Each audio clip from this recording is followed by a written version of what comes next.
Yo, what up, what up, what up? It's your boy Roy, accompanied by the one, the only, the Dominican bad man, Sergio, aka the floor price guy, and we're Combat Sport guys coming back to you with another UFC full card breakdown, this time in the form of UFC Fight Night London, Edwards versus Brady. But before we get into that, we're going to talk about last week, UFC 104 Vegas, Vettori versus the Leeroy 2, where the picks across the board weren't necessarily the best, but where we made our money was on the bets. As always, bets and picks are different. We had a lot of successes that night, and I want to share them with you. Our betting recap for UFC 104 Vegas was: we gave you Lima by submission as a prop, a D-gem play. We perfectly predicted that fight, how it was going to go down, and it went down in the third round. Lima got the submission, the rear naked choke. He won at a plus 650. We also gave you Carlos Vera at a straight money line pick. That was a great call and a great read by the floor price guy. We gave you Vallejos by KO. No surprise. Everybody predicted that. Ribeiro money line. I would have smashed that bet had I known that my guy DR was going to come in 5 pounds overweight, not looking like he doesn't care. I would have smashed that bet, but I didn't, and there's a lesson there. You can make your bets early on when the lines are wide, but as the week progresses and you look at the weigh-ins, you kind of got to double down, right? You make more bets after the weigh-ins because we don't know how these guys look when they match up against each other. And that was my mistake. I didn't jump on that after the weigh-in. I kind of just said, you know what? I'm not going to pick flip. I'm not going to do that. I'm going to stick with DR, but he did not look good. He did not look like he wanted to be there. We gave you Alex Hernandez money line bet. We gave you Chitty and Kawani money line at dog money. Great read by you. I was, my assessment of that fight was that Zaleski was going to take it to the ground, tire him out, but Chitty utilized that range. He looked good, man. He looked really good. He did daze him with the left hook, right?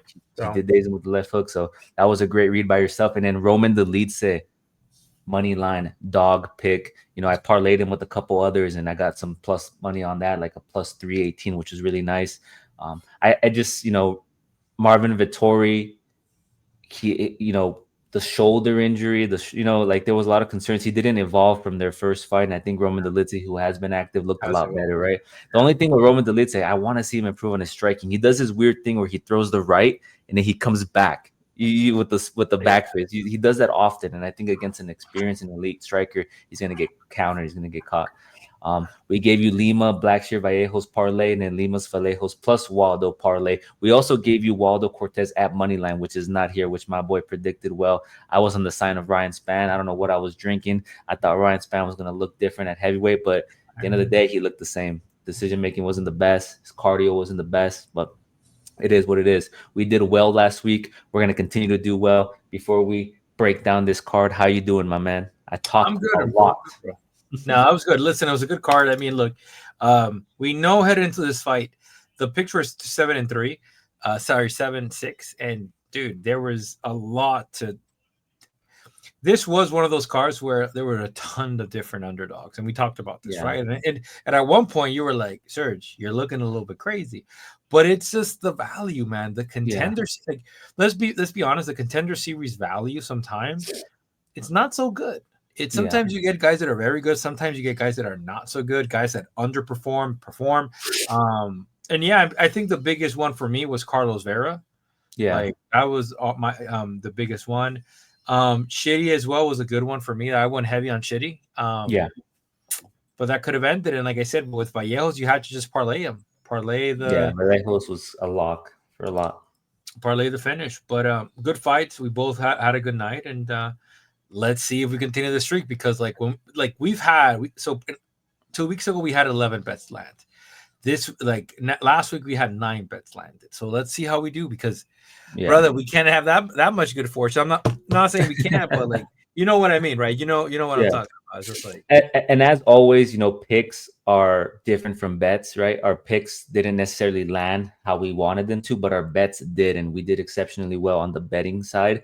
And on X, we always drop our bets. We give you money line bets, we give you parlays, and we give you prop bets. And we're always looking for value. And on X, we are live every fight card. We do look for live odds, live bets, and we do drop them occasionally. So make sure you tap in on X, follow us. The link to that is in the description below. And overall, 104 was kind of a weird card. And I remember before the card started, I messaged you. I said, this feels weird, man. It feels like one of those cards where it's weird. And do you remember I texted you that? I was like, this feels weird. I don't know. I'm a little nervous.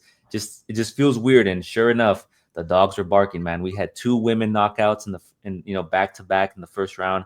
We had 2 Kimura submission wins and 6 underdog wins. So it was a great card for making money. It was a fun card. A lot of people were giving it crap online, but at the end of the day, I thought it was a fun card. And we'll see what happens. I think Vettori is going to take on Allen next. I think that's the more likely bout to happen for Vettori. And the lead set called out Adesanya and Whitaker. So we'll see what's for him.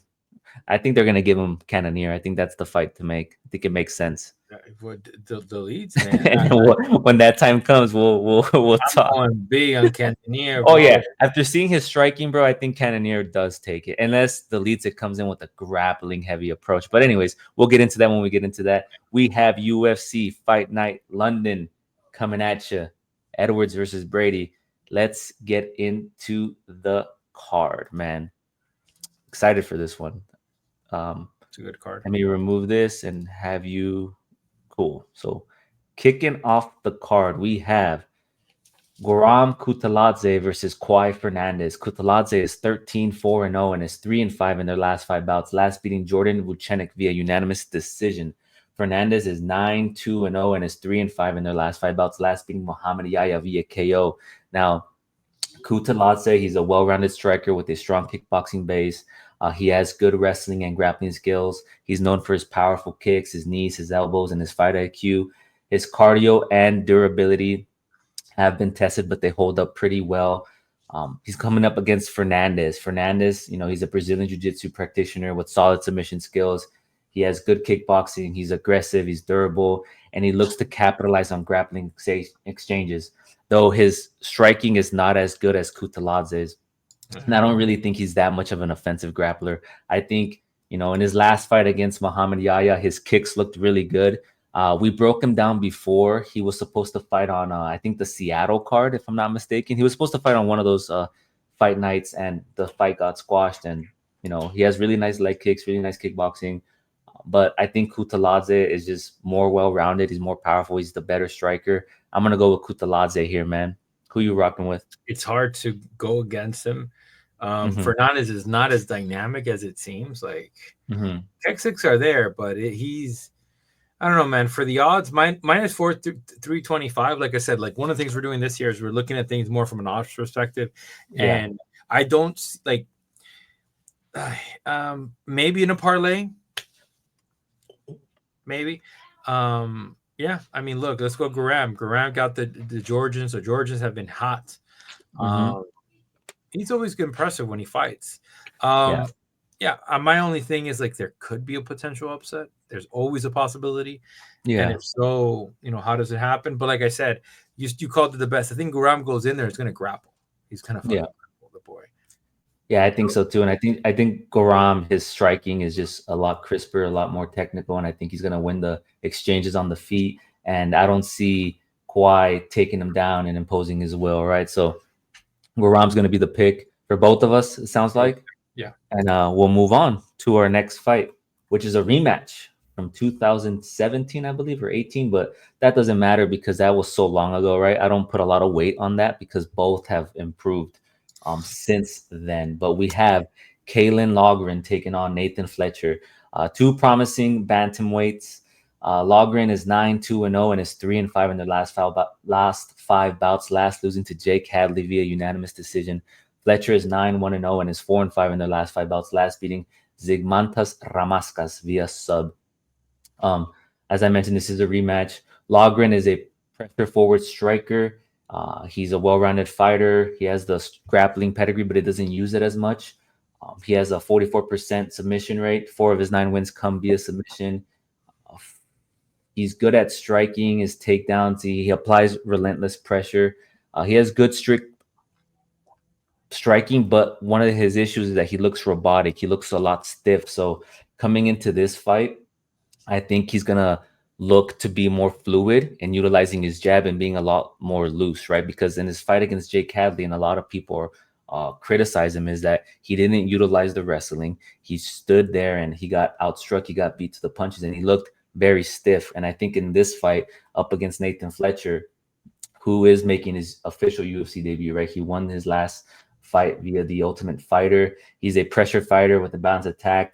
His striking is not there with Loughran's, but it's okay. I think it's somewhat of a vulnerability. He looks to wrestle. He looks to grapple. He has solid jiu-jitsu.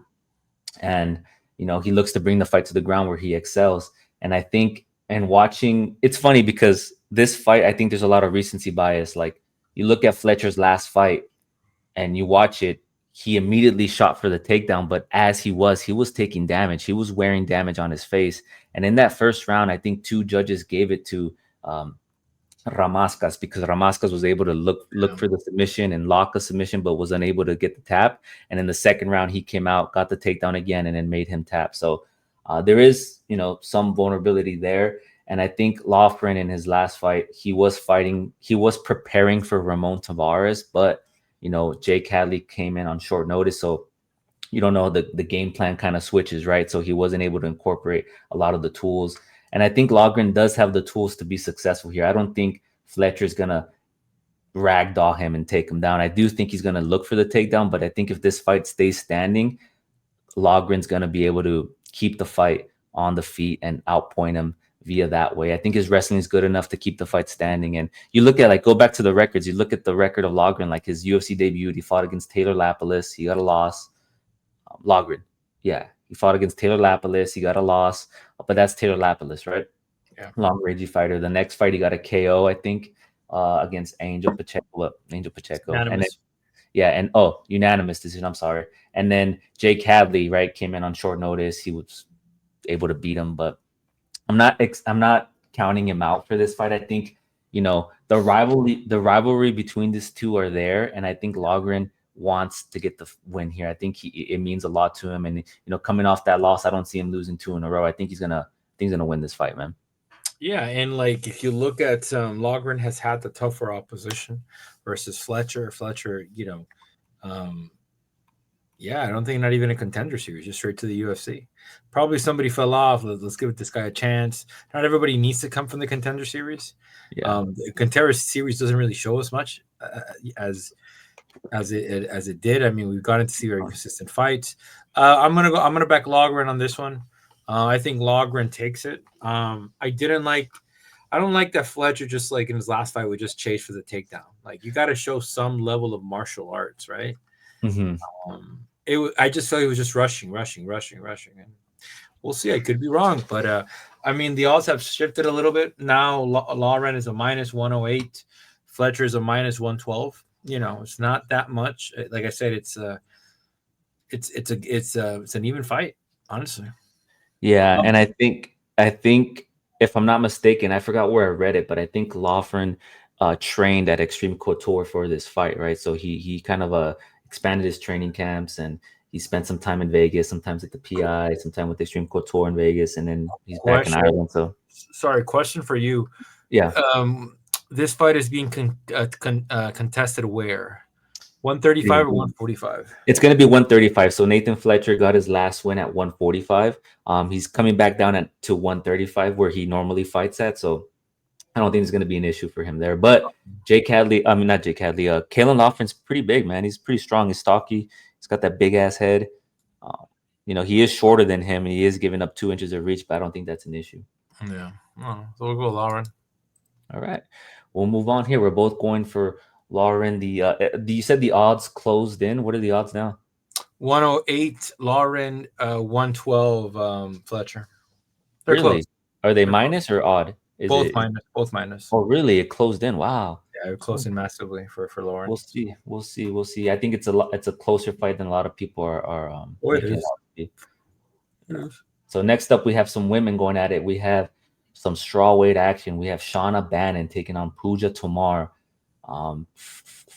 India's finest, right? Bannon is 6-1-0 and is 4-5 in their last 5 bouts. Last beating Alice Ardelian via split decision.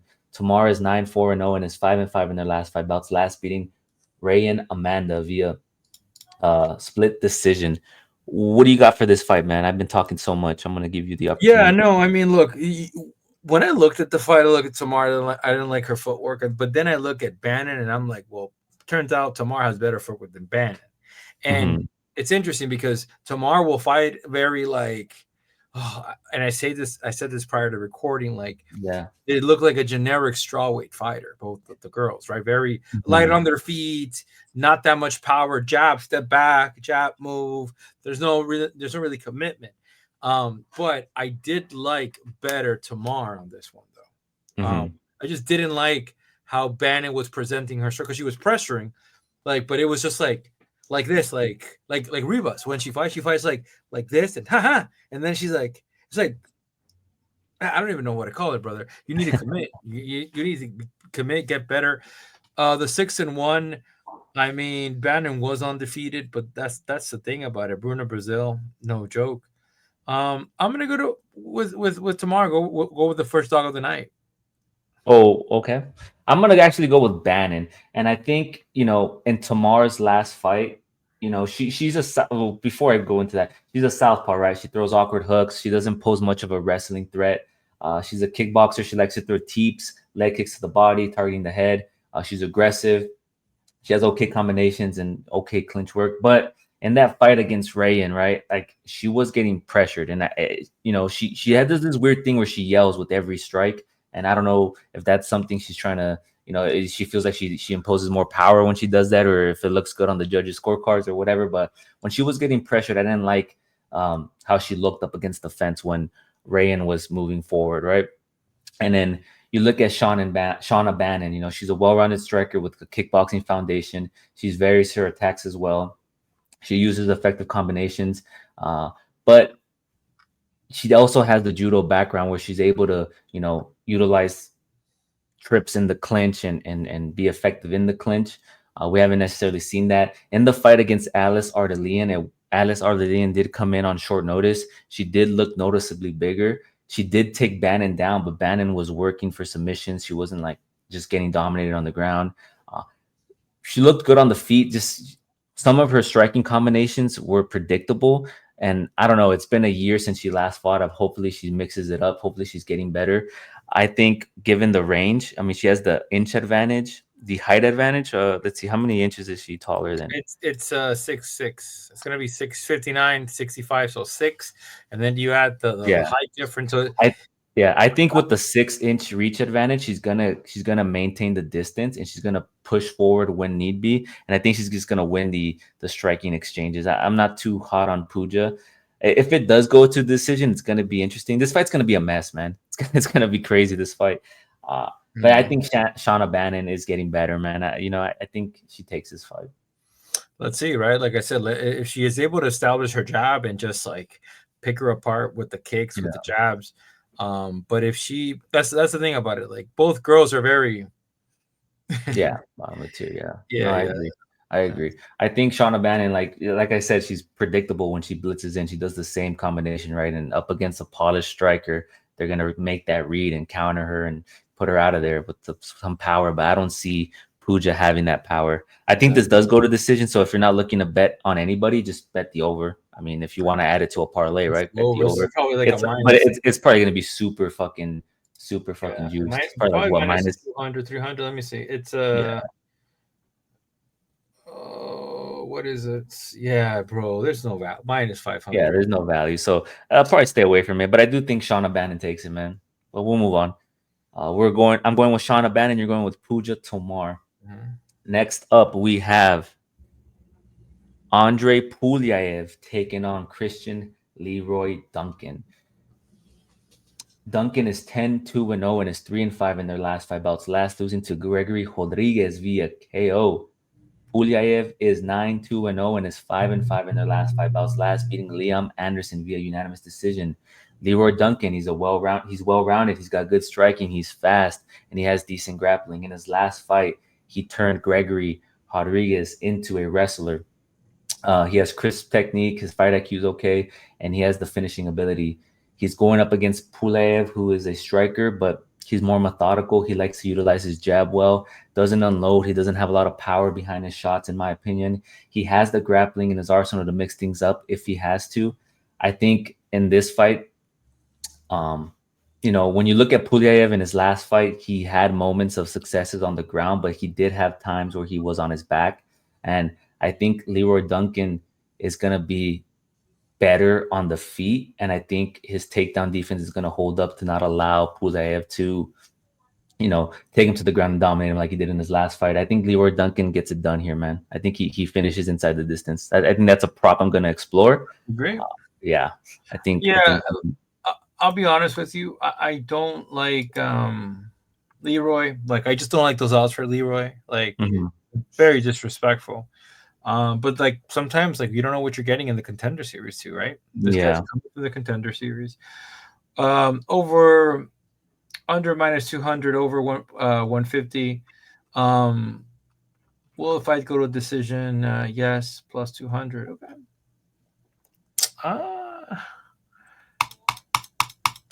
It's insane, actually. Like I don't see a finishing from this fight. Actually, this fight goes to a decision. I think it does. Wow. You think it goes to a decision? I think 8 of his 10 wins, man, are by KO. Leroy Duncan. I mean, his last fight against Gregory Rodriguez, Gregory felt the power, man. He started grappling. So I don't know. I think he does get the finish here. I'm gonna disagree. I don't think he goes to this guy is a grappler, though, eh? The Russian cat is a grappler. Is he a good one? We'll see if he has enough like minerals in the tank. But I like the reach. I like that he's gonna be a little bit bigger. Yeah, I'm gonna go with Pole. Like I said, like I'm chasing odds. Like $20 in the chamber gets you $100. Also, the decision is a +200. Wow. The knockout is there, but like, what's the point of a knockout when a man can just grapple the shit out of you? So has Duncan improved on his grappling? We're gonna find out. Okay. We'll move on here. You're going with Pulyaev. I'm going with a dog. So we'll move on here. We got a heavyweight bout. We got Marcin Tybura versus Mick Parkin. Mick Parkin is facing his toughest challenge yet in Tybura. Tybura is 26-9-0 and is 3-5 in their last 5 bouts, last beating the crap out of Jonathan Deniz via KO doctor stoppage. Yeah. Parkin is 10-0 and is 5-5 in their last 5 bouts, last beating Lucas Dreski via KO. Tybura is a well-rounded fighter with a strong wrestling base. His okay kickboxing. He has a sneaky check hook. He uses his physicality to control opponents on the ground. He has 8 submission wins in his career. He has methodical striking. He's simple, effective in his combos.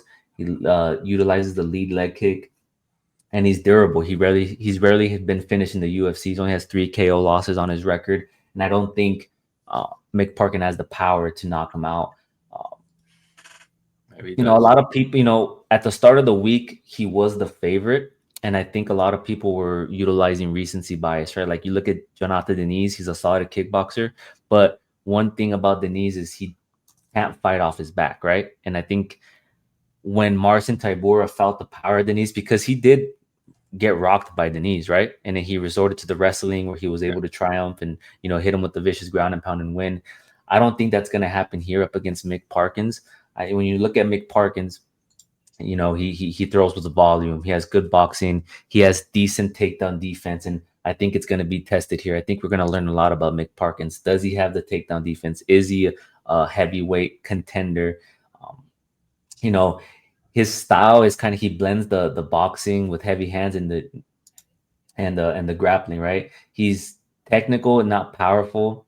He's shown decent ground control and submission skills. He has 3 subs on his record. And like, obviously everyone's saying, oh, he trains with Aspinall, but you know what I always say, right? Just because you train with somebody doesn't mean they're in the octagon with you. So I think there's an age discrepancy here, right? There's 10 years of age discrepancy. I think I think he's fast enough, he's durable enough. I think his takedown defense is gonna hold up to keep the fight standing, and I think he's gonna pick apart Parkin with the jab, and I think he's gonna win here, man. I like Parkin in this spot here.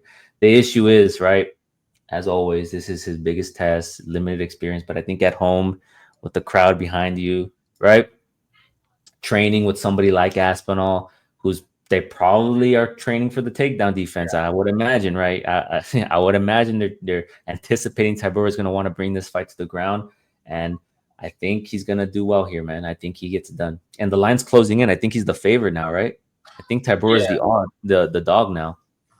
It is a good favorite. I mean, like I'm actually dropping a bet right now as we speak.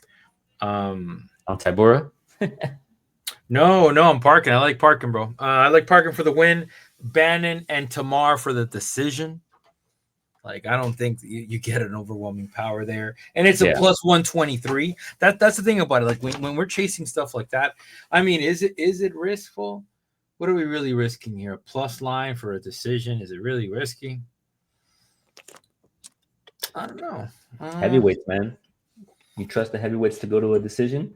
Oh no, that would be even more. No, but I really think no. I'm betting on Parvin for the victory. Fuck that. Um, I'll sprinkle 50. Like I said, I'm feeling a little bit generous. I wanted to do it in the fight because like Parkin is good, man. Parkin is, like I said, it's like the opposition he's fought is he's coming up, bro. That's what this is. He's coming up. He has a good submission when he 2.5 years ago in the Contender Series. Yeah, you don't know what you're gonna get with this guy, but what you do know is that the range is there. There's like 2 inches, so he'll be able to kind of. I like his footwork too. I think Parkin gets it. Tybura 39, being knocked out a couple different times, submitted. It's not a good look, brother. And also, like Tal Maspinall a bit ago knocked him out. Knocked him out. Yeah. It's gonna be interesting. I think we're gonna learn a lot here about Parkin. I think in the next fight as well, Loughran Kavanagh. I think we're gonna learn a lot about these fighters. Like, does Parkin have the takedown defense? How is he gonna look? When he's pushed up against the fence, how's he gonna look? If he gets down on the ground, is he gonna be able to bring the fight back standing? But I think he does, man. I think his takedown defense is gonna hold up here. So we're both going with Parkin to get it done. We'll move on to some bantamweight action. We have the undefeated. Is it? I'm sorry. Let me find my notes here. I apologize. Yeah, undefeated Kavanagh versus Dos Santos. Flyweights. I said bantamweight. I'm sorry. We have some flyweight action. We have Lone or Loner or Lonier. I'll say Lone. Lone Kavanagh taking on Felipe Dos Santos. Kavanagh is facing his second UFC opponent after defeating Jose Ochoa via unanimous decision, where a lot of people were left upset because they were anticipating him to have that flashy debut, that knockout, but he was unable to do it. I believe they faced off in UFC Macau, right? You remember that card? Yeah. UFC Macau. Yeah, Davidson Figueiredo versus Peter Yan. Next up, we have Dos Santos, who is 8-2-0 and is 3-5 in their last 5 bouts, last losing to Andre Lima via unanimous decision. When I look at this fight, you have Kavanagh, who's the exciting prospect, right? He's super fast with his hands. He picks his shots accordingly. He doesn't throw with a lot of volume, but he does have nice counters. He beats his opponent to the punch. He has good boxing, crisp boxing, nice technique. And then you have Dos Santos, right, who's been dealt kind of a bad hand in the UFC, right? He made his UFC debut up against Manel Kape, which was on short notice. He looked good in that fight. He threw nice combinations. He lost. His next fight against Victor Altamirano was in Mexico. He was in enemy territory. He was taken down a couple of times, but he didn't look bad off the ground. He was scrambling, looking for submission attempts, was unsuccessful. And his loss to Andre Lima, right, which held up well because we saw Andre Lima last week fucking look amazing on the feet. So the thing I'm thinking about here, and this is what has me torn, is are Victor Altamirano, Andre Lima, did they see something in his striking that caused them to resort to the grappling, right? Is his forward pressure too much where they're like, you know what, I got to take this guy down. He's coming forward. And that's something I find myself like pondering. And although Dos Santos has poor takedown defense, he's not bad on the ground. He has submission victories under his. How many submission victories does he have? Does he have 2 or is it 5? I think it's 2 last I checked. Let me look right here. He has 3. He has 3 submission victories, and I think he has 5 knockouts, correct? Is it? Yeah. Yeah, he has 5 knockouts and 3 submission victories. And, he's a shoot the box guy, right? Like, he does get hit a lot, but Kavanagh fought Jose Ochoa last time out, and Jose Ochoa is a shoot the box guy, and he wasn't able to put him out. And I think Dos Santos never being knocked out, never being finished. I don't see Kavanagh getting the finish here. If he does, I'd be impressed, right? And I'm all on board on Kavanagh. And I do think he's a good prospect, but I was watching a lot of his fights on the regional scene. And, when he was up against Miles Richard had him on the ground. He had a few submission attempts. He had a tight rear naked choke towards the end of the round, which Kavanagh survived. He was able to come out and get the victory. And then up against, who else was it? Glody Matusiwa. He got the knockout via elbow, but he did look helpless on the ground. And it wasn't like he shot for the takedown and he got grappled. Those takedowns came from him making a mistake. Like he threw a kick and the fight ended on the ground. And I think in this fight, if it does go to the ground, how's he gonna look, right? Like we're gonna have that question answered. Is his ground control, scrambling ability up against, Felipe Dos Santos, who just got his purple belt in Brazilian Jiu-Jitsu, right? He just got his purple belt. I saw on Instagram, or I forgot where I saw. I think I was on X. He just got his purple belt. So I don't know. It's gonna be interesting, man. I want to see how Kavanagh's gonna look with somebody pushing the pace, pushing the pressure on him, fighting backwards. How's he gonna look on the ground? I do like, you talk about value. I do like Felipe Dos Santos here. I feel like he's fought the tougher opposition, Manao Cop, Andre Lima, and he's been dealt a heavy hand in the UFC. And I think he's gonna give him his first. Oh man, I'm gonna lean towards Felipe Dos Santos here, man. I like him. I think both of us we're both going with Dos Santos. Dos Santos shows a very good display of striking, like good. Like I said, like you said it, he's fought nothing but killers, and yeah, I mean, look, Kavanagh is on the come up. That undefeated record means something, but like, yeah, he's now a plus 250 right now. So there has been money going towards Felipe. Yeah. Yeah, let's see what I think Dos Santos gets it done, man. Honestly. Yeah. I'm gonna explore the idea. If you're watching this, I'm gonna explore the idea of sprinkling some money on the submission prop. I think when I checked last night, it was at a plus 1200 for Dos Santos. That's I mean, great. the probability of him getting it is between I think it's like in the 30 to 40% range. So if the fight goes to the ground, it's going to be very interesting, right? Because does Lone Air Kavanagh feel what Andre Lima felt, right? Like that pressure, and he's like, okay, I got to get this guy to the ground. I got to win some points, right? Because he's moving forward, he's striking. Do you think Leonard Kavanagh showcases his grappling here and goes for the takedown? And then, do you think this fight stays standing? That's where I'm kind of at right now. And I don't know. We're going to find out, man. But I'm going to lean towards Felipe Dos Santos. I just think Dos Santos is a little bit more battle tested. Kavanagh is not. Let's be very honest with each other here.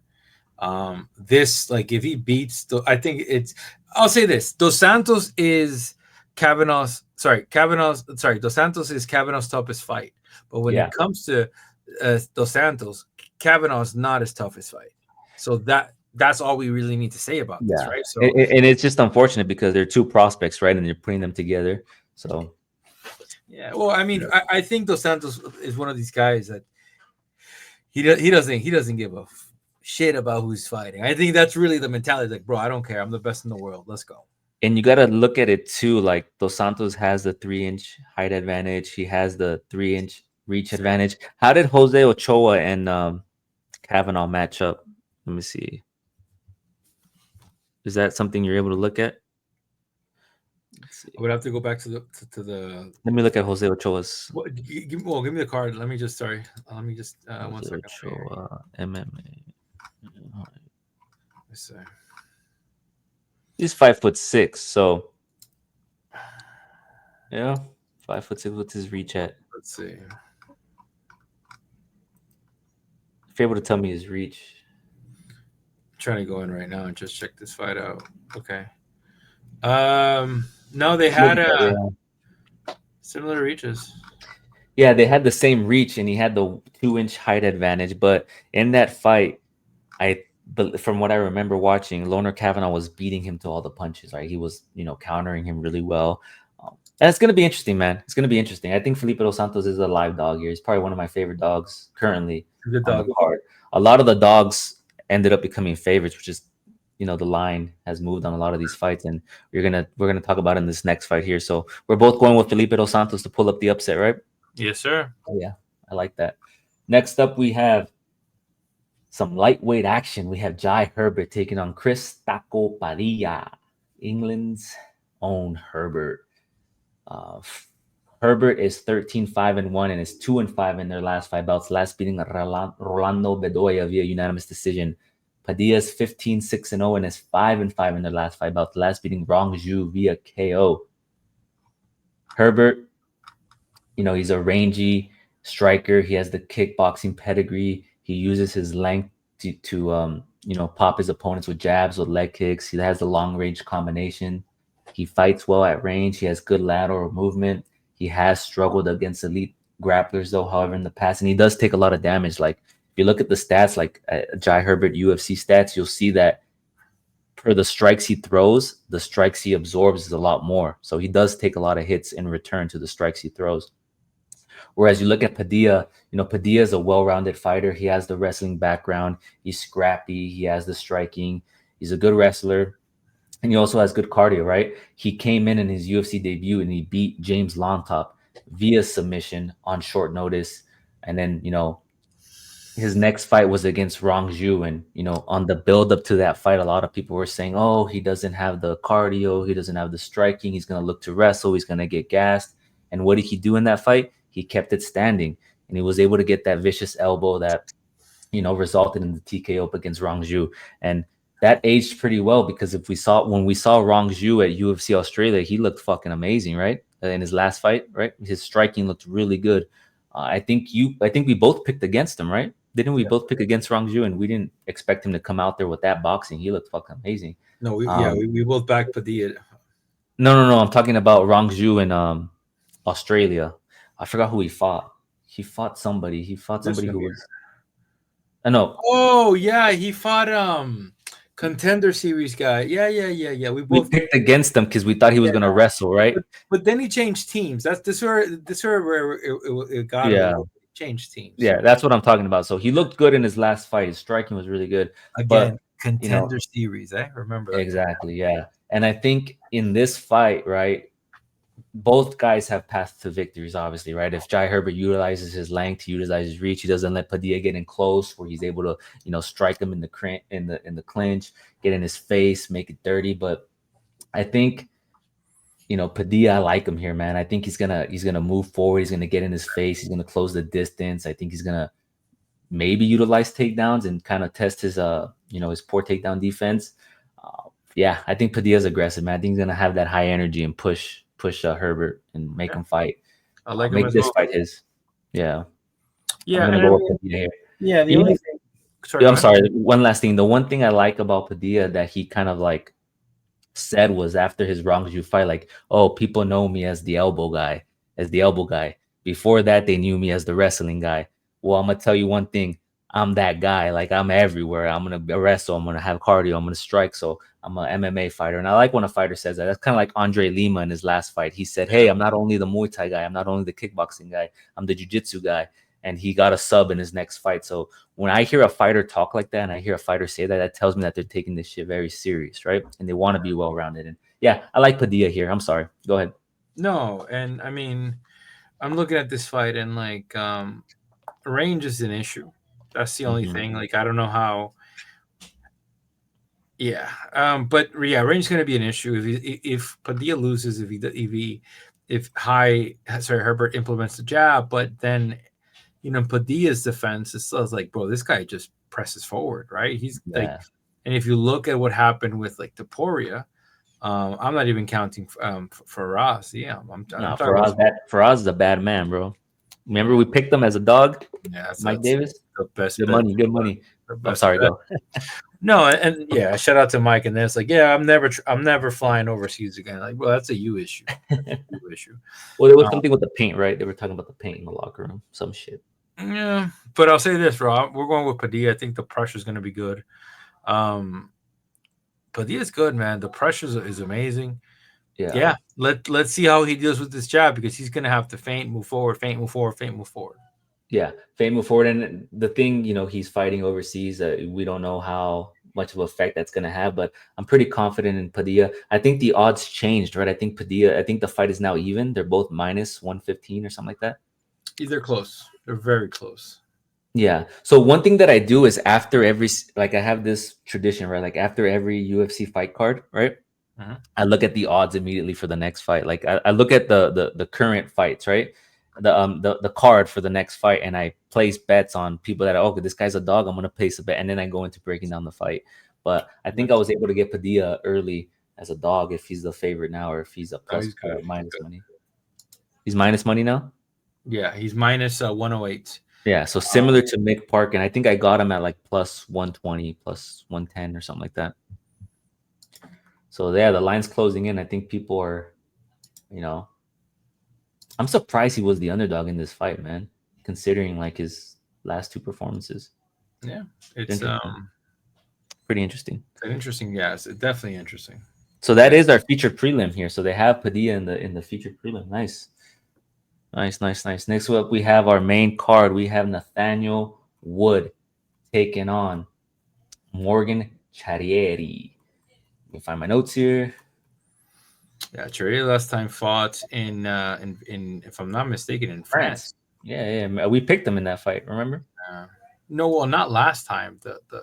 The time before that, because the UFC's gone to France two No, times. he fought on the Morcano and Saint Denis. Yeah, that's what I'm saying. Like it's the CM KO knee KO to Chris Weidman's teammate.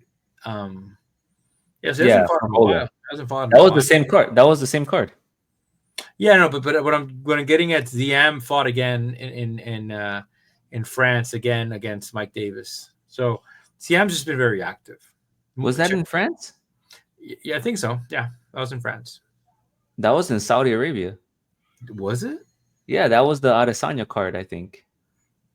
Mm. I think that's the Adesanya card. Now you have me wanting to guess. Let me see. Yeah. Well, it might be right because just his background and everything. But Let me see. I like this fight. Yeah, we have Nathaniel Wood. While you're looking at You Morgan confused Charriere. me. Yeah, my apologies. I like for this fight. I'll be honest with you. Yeah, I know you're gonna read your specs, but I like Nathaniel Wood. He's a dog.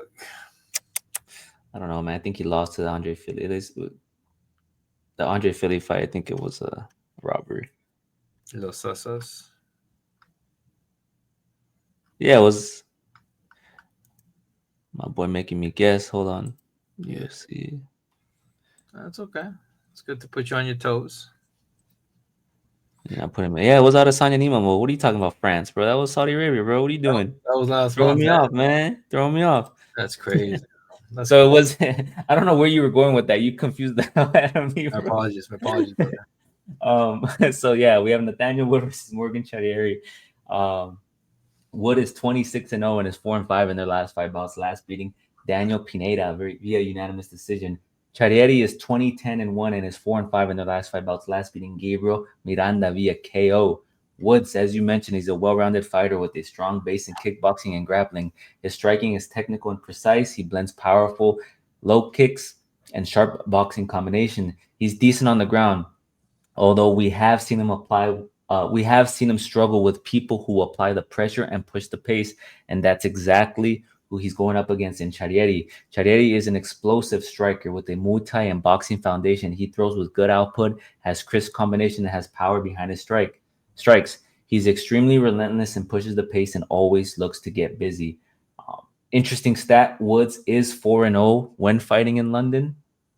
I don't know if you want to consider that if that's part of your decision making stats. But I think Charriere here, I think he has the power. I think he has the pace. I think he's gonna make Woods uncomfortable with his relentless pace and his pressure forward movement. I think Charriere gets it done, man. I like him here. I agree with these odds. I think he's good, man. If you look at his stats, like let's see, his his UFC debut, he won via KO, right? Up against Zucchini. And then he lost to Chepe Marisco, like a close split decision. And depending on how you score that fight, you could have given him that fight, right? Split decision. And then we seen how good Chepe is. Chepe is a fucking monster, right? He's like a Marab with the cardio. He's a machine. And so, I don't know, man. I think think Charriere is good. I'm backing Wood on this one though. Oof. I like Okay. Wood in London. I like him. I already got him on a parlay with Mr. Kevin Holland, so it's a little.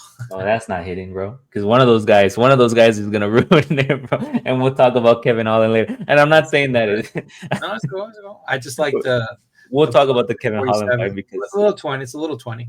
yeah, we'll talk about the Kevin Holland fight because yeah, when we get there, let's see what we have next. We have Jordan Vucenic taking on uh Chris Duncan. We have two Chris Duncans on this card. Isn't that weird? Yeah. The middle name is the difference. The difference, right? The differentiating thing. Yeah.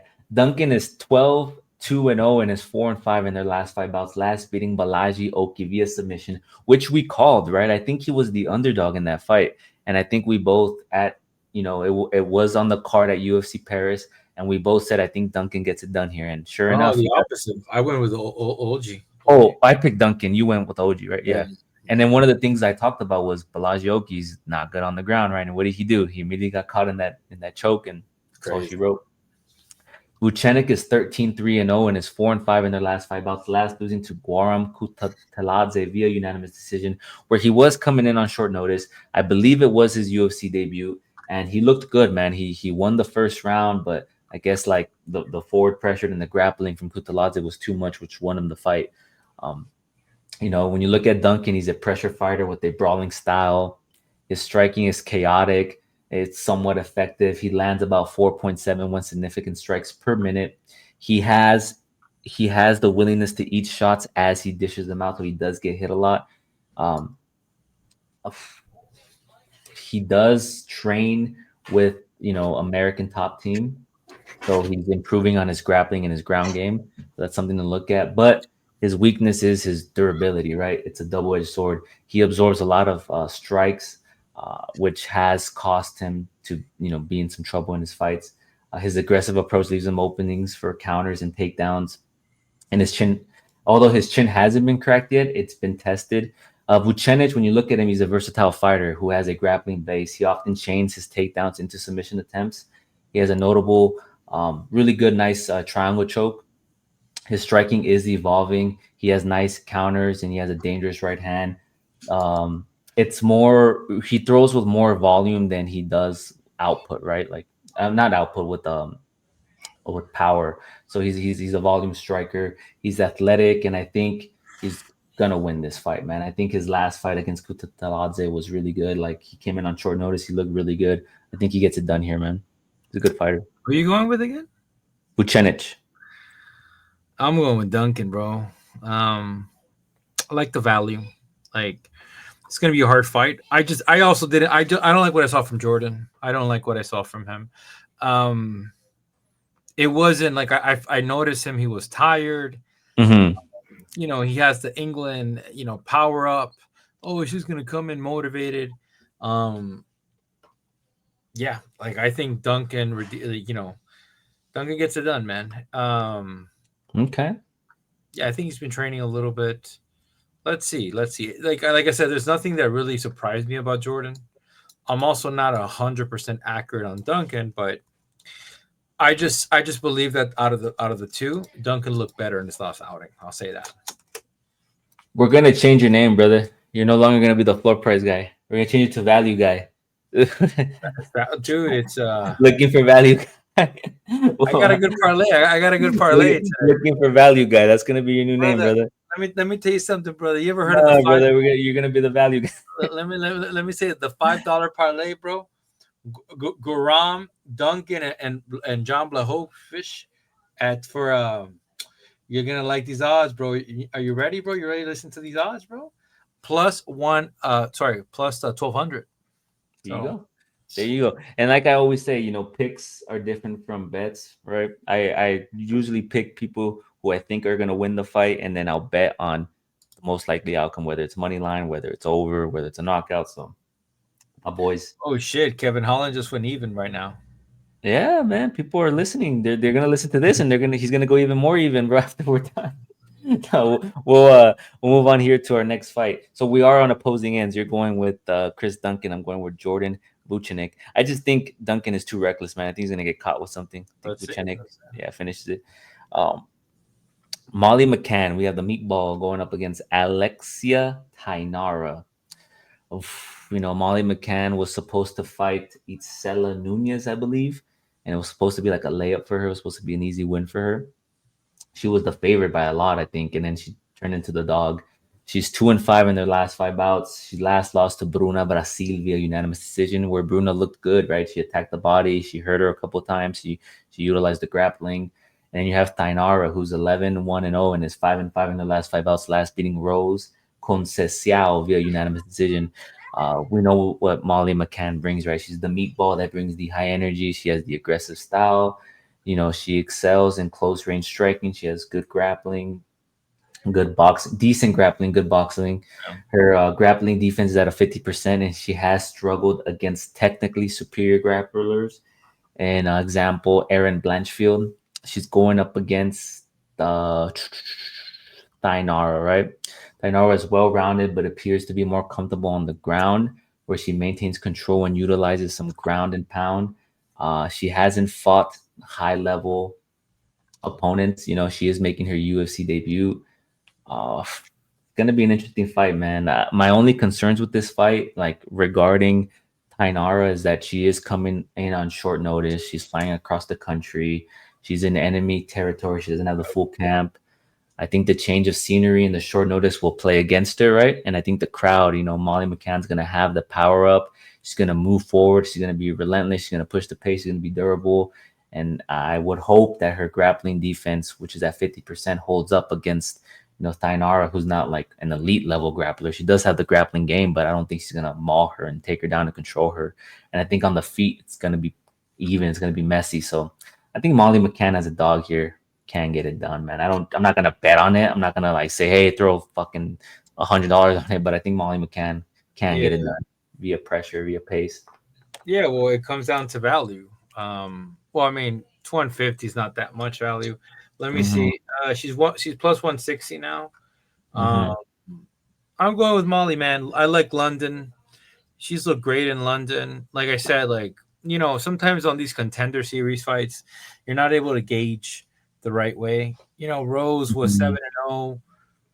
That doesn't mean shit. Like you don't like I said, she didn't look like a 7-0 fighter. Like, and you know what I mean? It's just back in the day when you get one of these fighters 7-0, bro, they'd be whooping ass. And now it's just like, you like last weekend, right? Like we had the Venezuela girl, and she looked like a straight up killer in the contender series. But when she got in the octagon, bro, she looked garbage. We'll call it, brother, garbage. Yeah. Respectfully, right? You're trying to you drop that one respectfully. Yeah, I'm going with Molly. We're both going with Molly McCann here. Styles make fights, man, and we'll see. Unity parlay. I'm setting her up for the Unity parlay, baby. Damn. Next up, we have what happened? If Molly lands, we're eating. My guy's a degen. He's been more degen these past couple cards. If you haven't been watching us, he started off more technical, more breaking down the fight. Now he's just like, hey, I see these numbers, I start licking my lips. No, but it's been good. We had very good cards. It's just like we had good cards. We've had good picks. Sometimes it's luck, right? It's luck. A lot of different factors. But sorry, go ahead. Yeah, next up we have a welterweight bout. We have Kevin Holland taking on Gunnar Nelson. Damn, Gunnar Nelson, huh? 36 years old. I feel like I've been hearing Gunnar Nelson since I was young, man. Since I was like a kid. Connor. Yeah, no, but I feel like that name has been around for so long, like since I was young, and it's crazy to see him back in this the UFC, back fighting again, right? It's been what 3 years since we've seen him. Yeah. I thought he was a lot older than what his age says. He's 36. I thought he was older. It's been a while. Yeah. Gunnar Nelson versus Kevin Holland. Nelson is 19-5-1 and is 3-5 in their last 5 bouts, last beating Brian Barbarena via submission. Holland is 26-13-0 and is 1-5 in their last 5 bouts, last losing to Rene De Ritter via submission. Now, we both know what these guys bring to the table, right?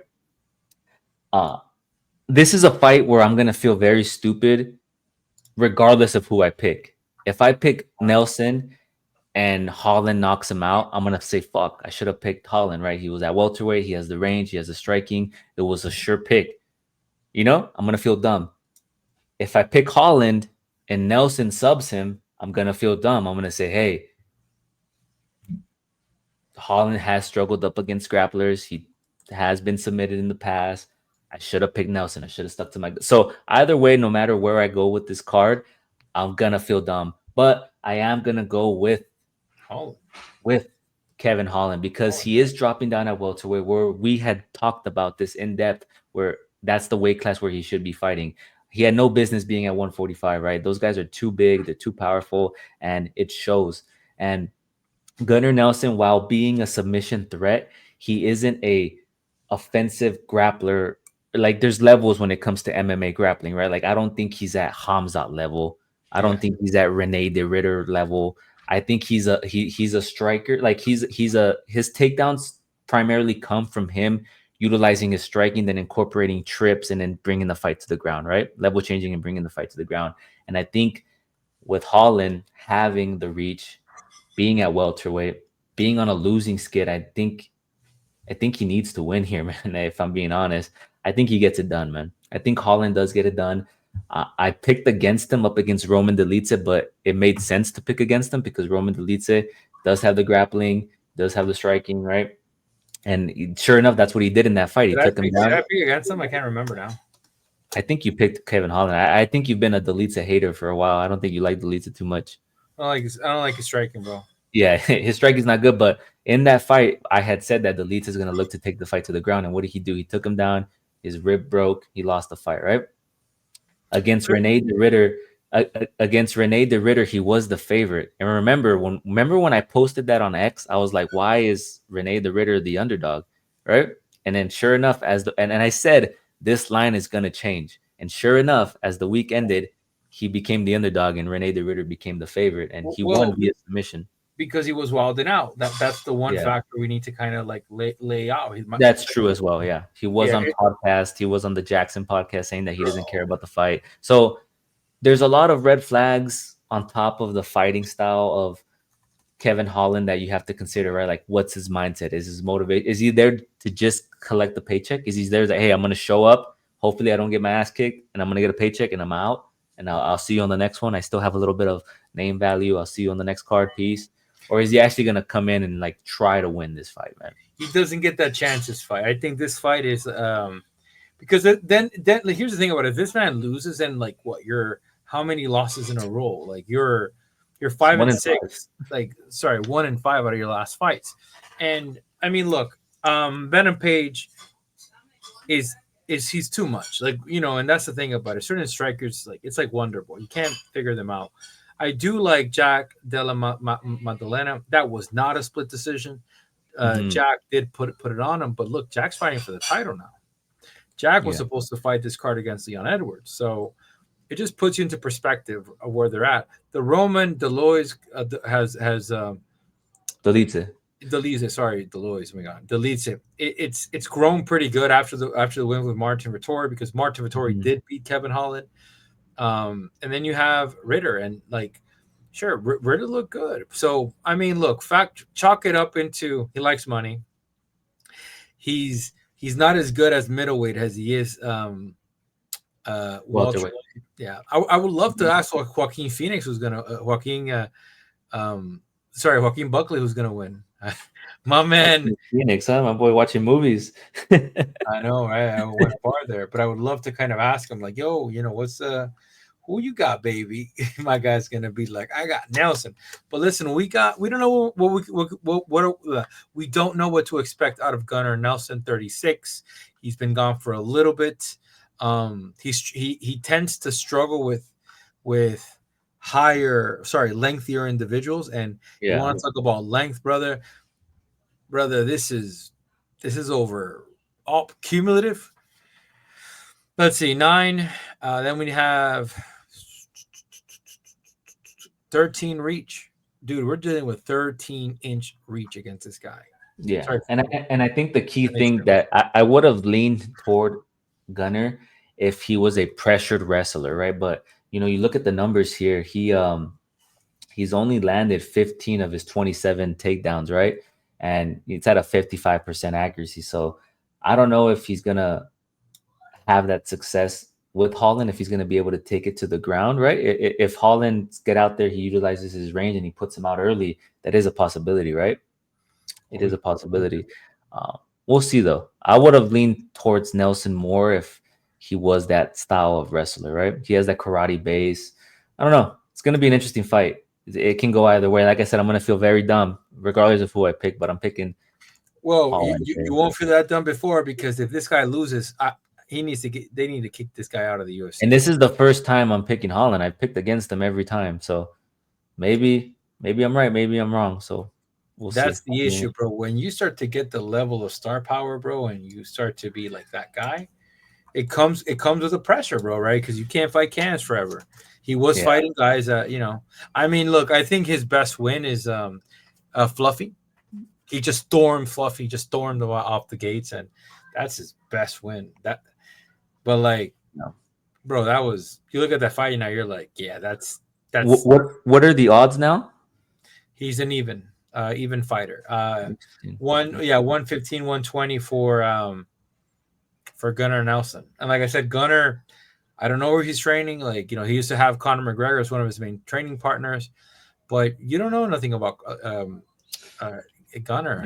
I'll tell you this: he's not training with Conor right now, brother. My boy Conor, he's in a yacht. He's in a yacht doing some extracurricular activities. He said, "Gunny, come over here, Gunny. Come on, come get some of this gun smoke. Come get some of this gun smoke. Gunny, come train with the lads, Gunny. Come train with the lads." All right. Next up, we have our co-main event. We have a light heavyweight bout. We have John Blachowicz. I have such a hard time saying his last name, bro. Blachowicz. I want to say Blachowicz, but then hearing the commentating, they always say Blachowicz. So I don't even think I'm saying it right now. I'm gonna say John. We have Jan Blachowicz taking on Carlos Ulberg. Jan is the former, UFC light heavyweight champion. He's returning after 2 years away. He had the injury, right?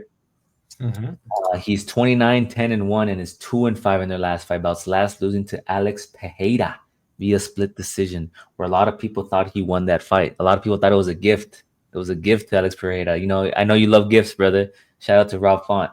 Ulberg is 11-1-0 and is 5-5 in their. You're telling me that was a gift? Hold on. It is 11-1-0 and is 5-5 in their last 5 bouts. Last beating Volkan Ozdemir via unanimous decision, where a lot of people criticize his performance, right? Ozdemir was beating him to the punch a lot in that fight. You look at Blachowicz, he's striking. He has the good strike. He's technical striker, right? He has knockout power. He has 9 TKO wins. He stopped people like Dominic Reyes, Corey Anderson. He had Magomed Ankalaev result in a draw, right? And a lot of people are going to look at his record and be like, oh, he's the former champ. He drew with the current champ. Oh, he went to a split decision with Alex Pereira. He also has the grappling. He's a skilled grappler. He's good on the ground. We saw him, take Pereira down, control him. He's durable. Yeah, man. He utilizes his jab well, He's to set up his power shot, right? That Polish power. But then you have this young guy over here. You have this young lion that's, he's growing out his mane. He's looking to take over the kingdom. You have Ulberg, coming out of city kickboxing. He's known for his explosive striking, his athleticism. He has the kickboxing background. He's sharp. He has fast hands. He has good power. He's not he doesn't really chase submissions, but he is improving in the grappling and has composure when he's taken down to the ground. He throws with volume. And I think in this fight, the speed and the power are going to be on his side. But, it depends how you look at this fight. My only concern with Jan is the shoulder, right? Is he fully recovered? Why is he fighting? Is he going to get the win here and then challenge Magomed? Do you see that happening at 42 years old? Yeah, he fought Magomed and Alex Pereira. I think it was at 39, right? He was a lot younger, but a lot happens in 3 years, and a couple surgeries changes a lot of things, man. So how is he going to look? How's his pop going to look? How's his movement going to look? We talk about that often, right? It's going to be interesting, man. I'm going to side with Ulberg here, but I'm not mad if you do pick Jan, right? He has the championship experience. He has fought tougher competition, all that stuff. But I think Ulberg can get it done, man. Yeah, and I mean, I look at this fight, and I'm not gonna lie to you. I'm going with John. Going with the old guard here. Why? I mean, look, I knew it's been a while ago, but John did beat Izzy in a closely contested fight, and one of the biggest factors was the grappling department at the end. Once John figured out, I could just take this guy down. It was there. Izzy, I don't think Izzy's a true 205er, bro. I think that was a fought at 205, right? Yeah, I mean, things have changed. Well, I mean, we can't talk about that when Izzy knocked out Pereira with a counter, right? But he knocked out Pereira at 185. Yeah. I mean, you know, like those arguments to me are invalid because you got to look at those things. Yeah, I'm going with John. I think every dog has one last good fight in him, and I think this is his last good fight. If he doesn't, brother, you have in 3 years you have one win, and it doesn't look good. So yeah, I'm going just because I'm going with John. It doesn't look good if he loses, brother. It looks like a retirement city. I think it's like the passing of the guard. I think he loses, and then puts the glove down, man. Let's see. We'll see. But we are on opposing ends here. And I think we're gonna be on opposing ends on this next one because we have Leon Edwards, the former welterweight champion, taking on Sean Brady. Edwards is 22, 4-0, and is 4-5 in their last 5 bouts, last losing via unanimous decision to Bilal Canelo Hands. We're gonna give him the nickname Canelo Hands. Bilal Canelo Hands Muhammad, where he lost the welterweight title. Have you seen the video where he's remember the post-fight conference? He kept telling Daniel Cormier, like, hey, it was when he won the title. He's like, hey, can you say I had Canelo hands? Hey, just tell the people about my Canelo hands. And Daniel kept ignoring him. And then Daniel, when he was leaving, is like, shout out to the champion, Leon Edwards. Oh, I mean, Bilal Muhammad. So there's some back and forth there. Brady is 17-1-0 and is 4-5 in their last 5 bouts. Last beating Gilbert Burns via unanimous decision. In that fight, he answered the question whether he can survive 5 rounds, whether he has the cardio, whether he has the pace, whether he has the durability. Although Burns didn't throw much strikes in that fight, he did showcase that he does have the cardio, he does have the endurance to be in a 5-round bout. But he's going up against Leon Edwards, you know, who's a well-rounded fighter. He has exceptional striking and good takedown defense. He's known for his technical kickboxing. He excels at range and managing the range. He utilizes his kicks and his jabs to control distance and pick apart opponents. He doesn't necessarily push the pace. He doesn't necessarily look for the kill. He's always calm, methodical, fighting you at range, right? And he's the former champ, right? He does have experience in the 5 rounds. His cardio isn't an issue. He's durable. He's going up against Brady, who's looking to get into title contention, right? He likes to get the fights to the mat and control. He's a grappling specialist. He has the black belt in Brazilian Jiu-Jitsu. He has 5 submission wins. His wrestling is aggressive. He thrives in close quarters, training takedowns into submission attempts. He's not a knockout artist, and he's durable on the ground, right? And he grinds when he gets to the ground. And I think this fight, in my opinion, when I look at this fight, I think it's going to be like the Bilal Muhammad fight. I think he's going to push forward. He's going to take him down, man. Leon Edwards, who's going to take who down? Who's going to take who down, bro? I think. You want to make a bet that he takes him down once? Well, that's a possibility for. Oh, no, I'm not going to bet. Fuck that. Okay. So watch him out. So watch him out. He does take him down. Brady does take down Edwards. So don't sit there and say who's going to take who down. Brady's going to take down Edwards. Does he do it for 5 rounds? I think so. The only thing that I'm worried about, my concern is Gilbert Burns didn't really test his chin. And so is Leon Edwards going to change his style? Is he going to stand at range and just pick him apart and win via points? Or is he going to get in his face, get nasty and knock him out? That's really where I'm at. Are we going to see a different Edwards here? Are we going to see Edwards have that sense of urgency or fight like how he normally fights?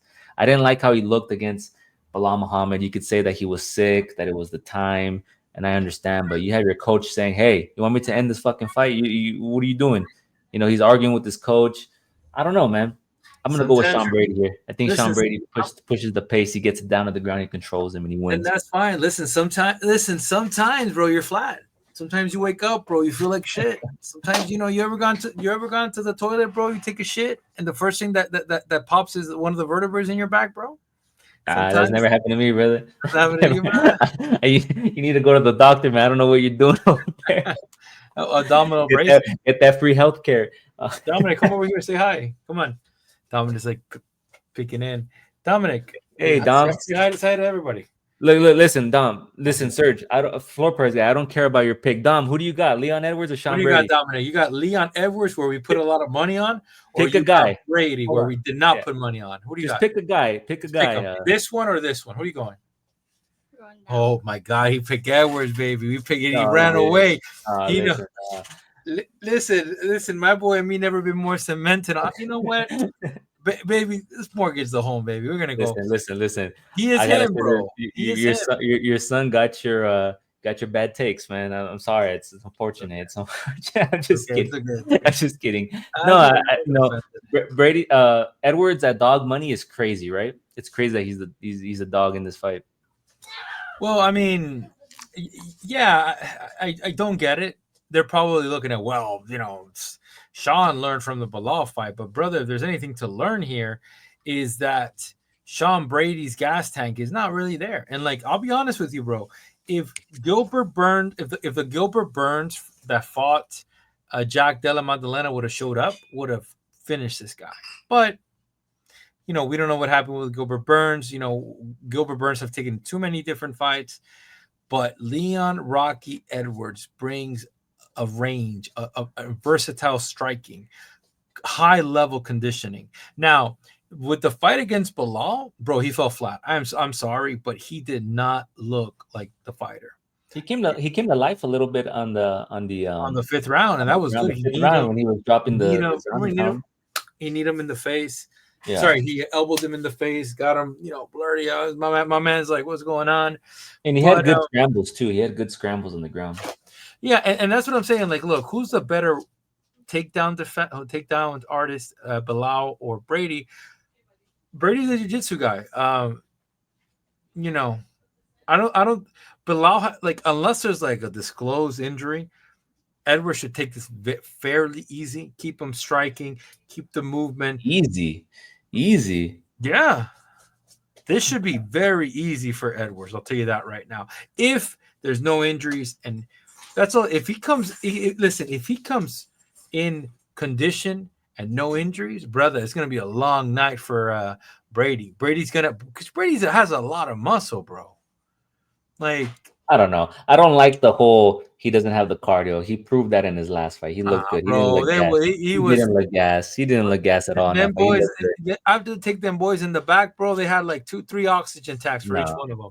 Nah, he didn't look bad in his last fight. I don't like that. I understand going into the Burns fight. You can make that argument, but after that, I think he's gonna hold well. I mean, maybe it's me talking shit, but the reality is, bro, it's 100% you talking shit. So? Yeah. So let me ask you a question. You think Leon Edwards was compromised the night that he fought Bilal, or no? Or you think that's vintage Leon Edwards? Well, one thing that we talked about off air was the time change, right? And that's something to consider on this card, that they're fighting at a time that's more suitable for the England fighters. I think that pay-per-view was at 5 a.m., right? For them, it was like 3 a.m., 5 a.m. So yeah, it could mess up your body. It could mess up but Bilal Muhammad was also fighting at a different time, right? Like, so that's something you got to consider too. I don't, in terms of compromise, like, what do you mean? Like, was he sick or something like that? No. Do you think he looked like a shell of himself? Do you think that was prime Leon Edwards? Like, do you think that was the Leon Edwards that fought Usman? I just think Bilal I think Bilal wanted him more, man. He was more hungry. He went out there and he had a perfect game plan for him. But here's the thing about it. Like, I'll give Bilal this. Bilal came in and he put the pressure on him, which is insane. Like, because Bilal has learned from the best, which is Habib. Like, not even Islam. Like, I think Islam has taken a complete different approach as Habib and being more technical, more. But Bilal has taken the Habib approaches. I'm gonna get in your face. I'm gonna strike. I'm gonna grapple. I'm gonna switch it up. I'm gonna I'm going to get right here. I don't think Sean Brady possesses that ability. I don't think Sean can get into his face. I think Sean has a good jab, a jab to keep him on the outside, but not this guy, bro. This guy gonna jab, move, kick to the body. My boy's gonna, maybe I don't know. We'll see. Now, yeah, and London crowd, he needs to perform. Yeah, I mean, let's see, baby. We're going for Edwards, bro. And listen, I sent you my picks already. Sorry, my picks and my bets. Don't disclose my bets on the air, bro. My bets are a little bit degenerate. As always. Bro, I've been good. Well, what do I lose? How many bets did I get correct last fight? A couple different ones. But last fight you were good. But in the previous fight too. But this one I'm going a little bit more risky. I just like the odds a little bit more. Yeah, there's certain fighters that I think could take it. I should be picking more money lines, but I think Parkin is a solid pick. I think Leon Edwards is my money line pick. I think Leon Edwards is my top dog. Leon Edwards gets me around at 400. We don't talk about money, but that's how much I believe in Leon Edwards. Now, if he doesn't, it is what it is. A loss from Sean Brady would do horrible things to Leon Edwards. I'm telling you right now, because then he would drop. You got to drop him all the way down to what? To 5 to 6, and then he's 3 fights away from fighting for the title 4. Yeah, I mean, listen, we've seen a lot of divisions change the top 5, right? We see it happen in the middleweight division. We could see it. Look at his wins from 2021, right? He has. When was the last time prior to the Bilal fight? When was that fight? Well, here we have that he's basically. Click on the W. Yeah, Nate Diaz. 3 years and 9 months ago. 2 years. When was the second Usman? 1 year, 11 months ago. Less than 2 years ago. Then we have Colby Covington, right? And then we have Bilal Muhammad. So, I don't know, man. It could be. I don't know. We'll see. If Leon Edwards, I think he just has to fight with more urgency in this one. I want to see him get nasty, get in the face. Like go for the kill, man. Don't be that methodical, rangy striker. Like switch it up here, man. Get in. We've seen Brady. When you look at his loss to Bilal Muhammad, right? Bilal Muhammad got in his face. He pushed him up against the cage, right? And he overwhelmed him. He was standing there striking with him, but at the end of the day, it was overwhelming for Brady, which caused him to get knocked out. And I think if Leon has that approach, he could be victorious in this fight. But if he does the whole like fight at range, try to point, I think Brady's gonna fucking close the distance and secure some takedowns. I don't think he has a conditioning. Like we're gonna find out, bro. I think he does that. We saw his conditioning last fight. He does, but Gilbert Burns did not punish the body. You see, that's where it is. I think Gilbert Fern was chasing the jab and the overhand right too much. Mm-hmm. Leon does not do overhands. Leon is going to bring the whole mixed martial art games to him. Like, look, the reality is Leon's losing that fight against Bilal Muhammad, and he came alive in that 5th round. But it's just it wasn't enough. Bilal has proven that he's him. He's the new him now. Yeah. So. It's gonna be interesting. We'll see what happens. I mean, I'm not mad at the pick. But I don't think Sean Brady. I'm just still not sold on Brady. I'm sorry. I know you're a Brady hater, man. I picked him last time out. I think we had an argument about that. Remember? Yeah, and then I remember that. And it's then horrible because it's like I don't believe in Brady.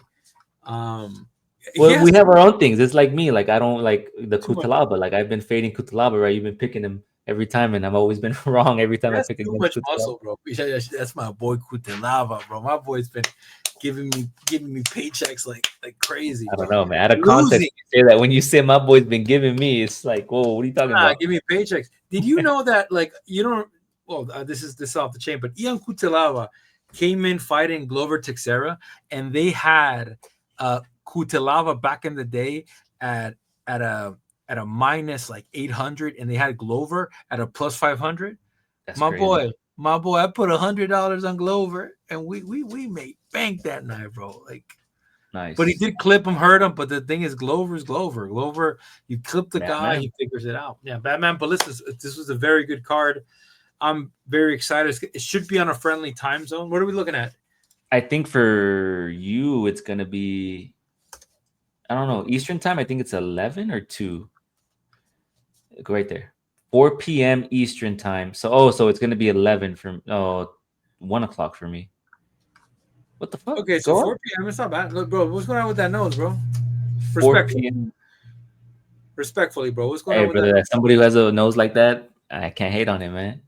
Buzz, bro. I think he's looking for the Justin Gaethje break my nose, bro. I don't So know, bro. Leon Edwards does this, bro. He does the kill shot, bro, but he never gets the kill, bro. What are you doing, my boy? Missing, bro. KO'd Kamaru Usman, Oh, bro. that was a lucky left kick, bro. Get out of here. Well timed kick. Lucky But land. we'll move on. So it's gonna be at 4 p.m. Eastern Standard Time, 1 p.m. Pacific Standard Time. I think is that when the prelims are? Or is that the main card? Prelim, yeah, or the first fight of the night starts at 4 p.m. Eastern time, 1 p.m. California Okay, time. so it's the same time as always for Yeah. these fight nights. Good card. Okay, so yeah, there you have it, guys. We will drop our picks on X. Make sure you follow us there. Make sure you look out for that. And then towards the end of the week, we will drop our bets. We give you money lines, we give you parlays, we give you props. We have been hitting these bets at a successful rate. We've had a lot of successes previous weeks, and we're going to continue to have those successes. Make sure you tap in, make sure you follow us, make sure you subscribe, make sure you comment, whether you agree with the breakdown, whether you disagree. We want to hear from you guys. We're always engaging. We're always available for questions. We do receive some DMs with people being like, hey, what do you think of this fights? Or, hey, I like that you guys said this or that. And one of the things that we always strive for is being accountable and being transparent, right? Like last week, our picks weren't necessarily the best, 6 of 13, 7 of 13, but our bets hit, and we always try to be accountable and transparent with how well we're doing. We don't want to cap or flex or lie or do anything of that nature. And everything we do is for free, right? We give you our opinions, we give you our feedback, we drop it on X for you guys. We don't charge you anything. So make sure you show some love. Make sure you show some love. Any parting words, my man? Nah, sub and give me some of that ad revenue, baby. And if you made money, bro, sub again, bro. Like the videos. But listen, champ, it's always a pleasure. I got a little Dom here. I'll see you on Saturday. There we go. I'll see you on Saturday. Love what you love. Do what you do. We'll catch you on the next one. Peace.